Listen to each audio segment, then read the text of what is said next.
स्वागत है एक बार फिर से टेलीफोकस न्यूज में। और यहाँ पर हम बात करने वाले हैं त्रिशा मधु के लिए। अच्छी खबर है, जब उनका वीडियो जो है वो वायरल हुआ तब से उनके लिए कुछ अच्छा हो रहा है।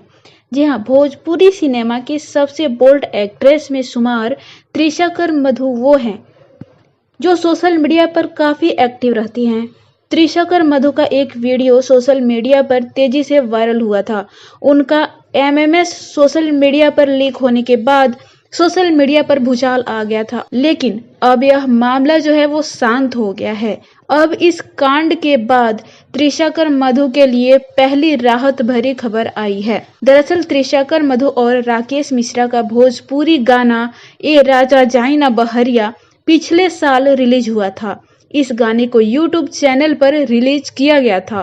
त्रिशा मधु का एमएमएस वायरल होने के बाद यह गाना तेजी से वायरल हो रहा था और अब इस गाने को 400 मिलियन व्यूज मिल चुके हैं, जो अपने आप में ही एक बहुत बड़ा रिकॉर्ड है। यह गाना रिलीज के साथ ही इंटरनेट पर काफी पसंद किया गया था। इसमें दोनों का जबरदस्त रोमांस देखने को मिल रहा है। इस गाने को राकेश मिश्रा ने ही अपनी बेहतरीन आवाज दी है। इसके लिरिक्स शुभकांत कुमार और सोनू सरगम ने लिखे हैं। वहीं वायरल एमएमएस को लेकर त्रिशा मधु ने एक ऑडियो के जरिए सच भी बयां किया। इस ऑडियो कॉल में त्रिशा मधु का रो रो के बुरा हाल था। इसमें उन्होंने वायरल एमएमएस से जुड़ी कई जानकारी साझा की। उन्होंने कहा कि यह वीडियो 4 साल पुराना है, तब वो उनकी उम्र काफी कम थी और एक्ट्रेस नहीं थी, उस लड़के के साथ रिलेशनशिप में थी। वो इस ऑडियो क्लिप में कह रही हैं कि वीडियो दोनों की मर्जी से बना था, जो उनकी गलती थी।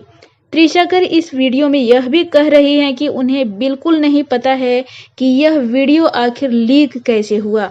वो ये भी कह रही हैं कि वो ऐसा वीडियो खुद कभी शेयर नहीं करेंगी। बहरहाल अब वो वापस अपने काम पर फोकस कर रही हैं। तो क्या कहना चाहेंगे आप लोग त्रिशा मधु को लेकर? जो गलती उनकी नादानी यानी कि उनकी बचपन में हुई, वो गलती अब उनके लिए सजा बन चुकी है। तो आप लोग क्या कहना चाहेंगे उनके बारे में? नीचे कमेंट बॉक्स में कमेंट करके अपनी राय दीजिए। और हाँ, अगर आपने हमारे चैनल को अभी तक सब्सक्राइब नहीं किया है तो सब्सक्राइब कीजिए, और वीडियो पसंद आए तो लाइक शेयर और कमेंट जरूर करें।